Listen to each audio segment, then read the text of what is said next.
ও আকৌ নিৰ্বাচন সকলোৰে জয়ৰ পণ বহুতেই বিলাব ধন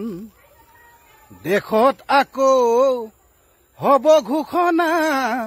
ৰাইজৰ ভুলাব মন ও আহিব নেতা বহিব নেতা শুহিব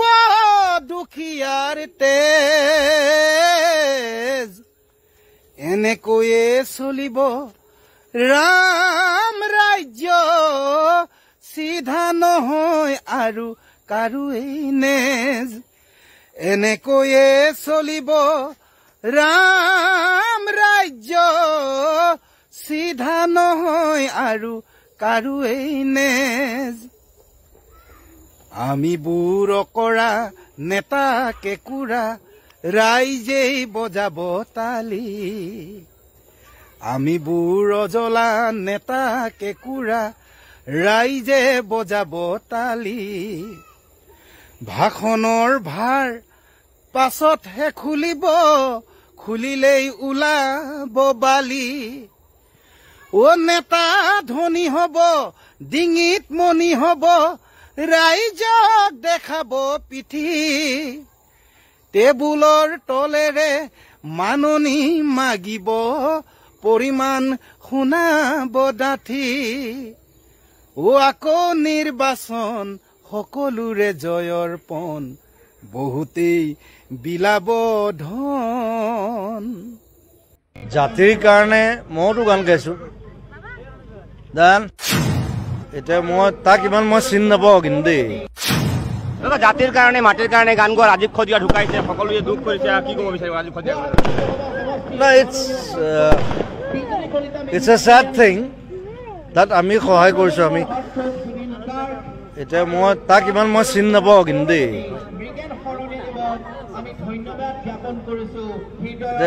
জাতিৰ কাৰণে মইতো গান গাইছো গান আৰু ৰাজীৱ খদিয়াৰ দৰে সঁচা শিল্পী যে বজাৰত কোনো দাম নাই সেই কথাটো প্ৰমাণ হৈছে এই কেছেটবিলাক বজাৰত এই কেছেটবিলাক বিক্ৰী হোৱা নাছিল ইয়াত নাই ক'লেও 500 মান তেওঁৰ কেছেট আছে এই কেছেটবিলাক কিন্তু বিক্ৰী হোৱা নাছিলে মাৰ্কেটত বিক্ৰী হোৱা নাছিলে জুবিন গাৰ্গে তেওঁক চিনি নাপাওঁ বুলি কৈছে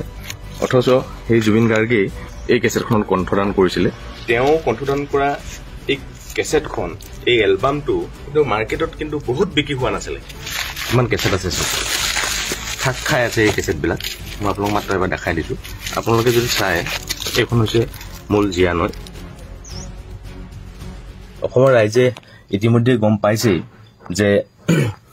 জীয়া নৈ কেছেটখনত ৰাজীৱ খদিয়াৰ কথা আৰু সুৰত আমাৰ জুবিন গাৰ্গদেৱে কণ্ঠনি কৰাইছিল এই কথাটো ইতিমধ্যেই গম পাইছেই আৰু ৰাজীৱ খদিয়াৰ দৰে সঁচা শিল্পী যে বজাৰত কোনো দাম নাই সেই কথাটো প্ৰমাণ হৈছে এই কেছেটবিলাক কাৰণ বজাৰত এই কেছেটবিলাক বিক্ৰী হোৱা নাছিল নমস্কাৰ বন্ধুসকল মই আপোনালোকক এটা বস্তু দেখাব খুজিছোঁ যে ৰাজীৱ খদিয়াৰ দৰে শিল্পীৰ বজাৰৰ ভেলু কি আছিলে মাৰ্কেটৰ ভেলু কি আছিলে এই কেছেটবিলাক দেখিলে আপোনালোকে গম পাব এই কেছেটবিলাক এই শ কেছেট ইয়াত নাই ক'লেও 500 মান তেওঁৰ কেছেট আছে এই কেছেটবিলাক জীয়া নৈ বুলি আমি এখন কেছেট কৰিছিলোঁ ৰাজীৱ খদিয়াৰ গতিকে এই জীয়া নৈ কেছেটখন আপোনালোকে চাব এইখিনি চাওক এইবিলাক চাওক এই জীয়া নৈ কেছেটবিলাক আমাৰ কাৰ্টুনে সোমাই আছে এইবিলাক চাওক এই কেছেটবিলাক কিন্তু বিক্ৰী হোৱা নাছিলে মাৰ্কেটত বিক্ৰী হোৱা নাছিলে যিখন কেছেটত আজি জুবিন গাৰ্গে কৈছে যে তেওঁ ৰাজীৱ খদিয়াক চিনি নাপায় কিন্তু ৰাজীৱ খদিয়াৰ তেওঁ গীততে তেওঁ কথা আৰু সুৰতে জুবিন গাৰ্গে কণ্ঠদান কৰিছিলে আৰু তেওঁ কণ্ঠদান কৰা এই কেছেটখন এই এলবামটো কিন্তু মাৰ্কেটত কিন্তু বহুত বিক্ৰী হোৱা নাছিলে যিগৰাকী আমি গণশিল্পীৰ কথা কৈ আছো এই ৰাজীৱ খদিয়াৰ এইখন হৈছে জীয়া নৈ উপেন বুঢ়াগোহাঁই অন্তু চাওডাংদেৱে প্ৰযোজনা কৰা এই গীতখন এই কেছেটখন মাৰ্কেটত বহুত বিক্ৰী হোৱা নাছিলে মই আপোনালোকক দেখাব খুজিছোঁ গোটেই কাৰ্টুনটো এইফালে অকণমান যদি দেখাই দিয়ে এইখিনি গোটেইখিনি দেখিব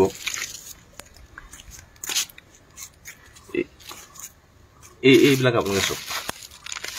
এইফালৰ পৰা অকণমান যদি দেখাই দিয়ে খ কেছেট কাৰ্টুনত পৰি আছে এতিয়াও মই সযতনে ৰাখি দিছোঁ এইখিনি পেলাবলৈ বেয়া লাগিলে আচলতে এইখিনি পেলাই দিয়া কথা নহয় মই ঘৰতে সোমাই আছিলে মই আপোনাক অকণমান দেখাই দিব খুজিছোঁ গোটেই কেছেট এই কিমান কেছেট আছে আপোনালোকে চাওক কিমান কেছেট আছে চাওক থাক খাই আছে এই কেছেটবিলাক মই আপোনালোক মাত্ৰ এবাৰ দেখাই দিছোঁ এইখন কেছেট চাওক এইখন আপোনালোকে যদি চায় এইখন হৈছে মূল জিয়ানৈ আৰু এইখন হৈছে এইটো আৰু এই কেছেটখনৰ সৈতে আমি ওতঃপ্ৰোতভাৱে জড়িত আছিলোঁ মই আপোনাক তাকে দেখাই দিছোঁ আমি জুবিন গাৰ্গে তেওঁক চিনি নাপাওঁ বুলি কৈছে অথচ সেই জুবিন গাৰ্গেই এই কেছেটখনত কণ্ঠদান কৰিছিলে কেৱল ইয়াতেই যে এই জিয়ানৈতে কণ্ঠদান কৰিছিলে এনেকৈ নহয়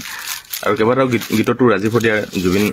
গাৰ্গদেৱে কণ্ঠদান কৰিছিলে মই মাত্ৰ আপোনালোকক দেখাই দিছোঁ যে মাৰ্কেটত যে বজাৰত যে ৰাজীৱ শদিয়াৰ দৰে মানুহৰ শিল্পীৰ কোনো যে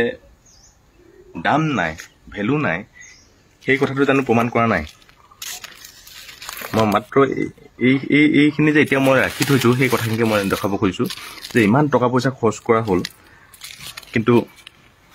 এই কেছেটবিলাক কিন্তু বজাৰত বিক্ৰী নহ'ল মই আপোনালোকক দেখুৱাই দিছোঁ এইখিনি বহুত আছে এইখিনি চাওক কিমান কেছেট হ'ব আপোনালোকে চাওক এইবিলাক চাওক এইবিলাক যদি এইখিনি চাওক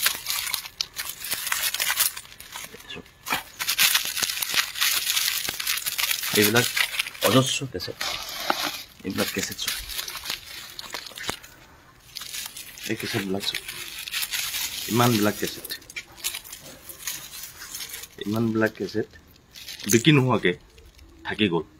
মই মাত্ৰ আপোনালোকক দুটা কথাৰ কাৰণে মই আজি এই ভিডিঅ'টো কৰিছোঁ এটা হ'ল যে জুবিন গাৰ্গে ৰাজীৱ শদিয়াক চিনি নাপাওঁ বুলি কোৱা কথাটো সেয়া যে সত্য নহয় সত্যৰ ওপৰত যে প্ৰতিষ্ঠিত নহয় কথাটো সেই কথাটোৰ কাৰণে মই আজি এই জিয়ানৈ কেছেটখন মই উলিয়াইছোঁ এই গোটেই কাৰ্টুনটো উলিয়াই আনিছোঁ আপোনালোকৰ মাজলৈ আৰু দ্বিতীয় কথাটো হ'ল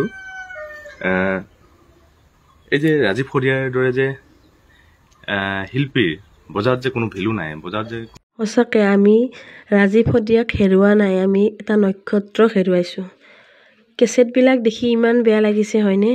নিজৰ কিমান যোগ্যতা আছিল কিন্তু তেখেতক এনেকুৱা মানে তেওঁৰ সপোনবোৰ পূৰণ কৰিবলৈ নহ'ল কেছেটখনত তেওঁৰ এটোপাল তেজ আছে কিন্তু আমাৰ কি হ'ল দামী দামী মানুহবিলাকে দামী দামী গায়কক মাতে ৰাজীৱ শইকীয়াৰ শদিয়াৰ এখন নাছিল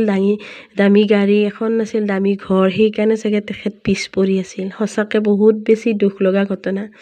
ইমান কোৱালিটি থকাৰ পিছতো যে তেওঁক যে কিয় এনেকৈ আমাৰ চৰকাৰৰ ফালৰ পৰা কিয় পিছ পৰি থৈছে সেইটো মাত্ৰ ভগৱানেহে জানে মানুহৰ আগত কথা ক'ব পাৰিলে বা দামী মঞ্চ এটাত উঠি জঁপিয়াই গান গ'লে সেইটো গায়ক হ'ব নোৱাৰে তেওঁৰ ভিতৰত থকা যোগ্যতাখিনি চাওক ৰাজীৱ শইকীয়াৰ কিমান যোগ্যতা আছিল হয়নে নহয় কেছেটখিনিয়ে প্ৰমাণ তেখেতৰ দামী গাড়ী নাছিল তেখেতৰ দামী এটা ঘৰ নাছিল কাৰণে তেখেতৰ কেছেটবিলাক আজি এনেকুৱাকৈ পৰি আছিল আজি বেলেগ ডাঙৰ গায়কৰ এনেকুৱা কেছেট পৰি আছেনে আমি বিচাৰি আনো কাৰণ তেখেতৰ দামী গাড়ী আছে দামী ঘৰ আছে হয়নে তো খুব বেছি বেয়া লগা জাতি মাতি ভেটিৰ কাৰণে সঁচাকৈ সঁচা অৰ্থত গান গাই যোৱা হয়নে নহয় তেনেকুৱা মানুহ এটাৰ কেছেটখিনি দেখি সঁচাকৈ বহুত বেছি বেয়া লাগিছে তেওঁৰ কিমান সপোন আছিল যে কেছেটখিনি বিক্ৰী কৰি তেওঁ যে পৰিয়ালটোক পোহপাল দিব খুৱাব ধুনীয়াকৈ কিন্তু ভগৱানৰ কৃপাত তেখেতে এইখিনি কৰিব নোৱাৰিলে যে কাৰণ তেওঁ জাতি মাতিক ধৰিয়ে গান গাইছিল তাত যদি বেলেগ গান গালা হয় তেতিয়াতো নিশ্চয় এনেকুৱা নহ'ল হয় চাগে তো আমাৰ বেলেগ গায়কৰ কেছেটবিলাক কিন্তু চাগে এনেকৈ পৰি নাথাকে সঁচাকৈ কেছেটখিনি দেখা পাই আৰু বেছি বেয়া লাগিছে আৰু আমাৰ জুবিন দাই যে কৈছে যে চিনি নাপাওঁ কিন্তু কেছেটখিনিতচোন তেখেতৰে গানৰ আছে ছবি আছে গানত কণ্ঠদান কৰা ফটো আমি দেখিবলৈ পাইছোঁ হয়নে নহয় কিন্তু তাৰ পিছতো কিয় চিনি নাপাওঁ বুলি কৈছে একমাত্ৰ তেখেতেহে জানিব সঁচাকৈ ইমান ৰাজীৱ শদিয়াৰ নিচিনা ইমান ধুনীয়া গায়ক এটা ইমান ধুনীয়াকৈ গান গাই আমাৰ অসমৰ কাৰণে তেখেতে গোটেই জীৱনটো ত্যাগ কৰিলে কিন্তু তেখেতক চিনি নাপাওঁ বুলি ক'লে সঁচাকৈ বহুত বেছি বেয়া লাগিছে আৰুনো কি ক'ম, সদৌ শেষত তেখেতে য'ত আছে তাতে শান্তিত থাকক আৰু তাৰ পৰা যাতে তেখেতৰ পৰিয়ালটোক মানে তেওঁ মানে আশীৰ্বাদ দি থাকে, তাকে ভগৱানৰ ওচৰত প্ৰাৰ্থনা কৰিছোঁ।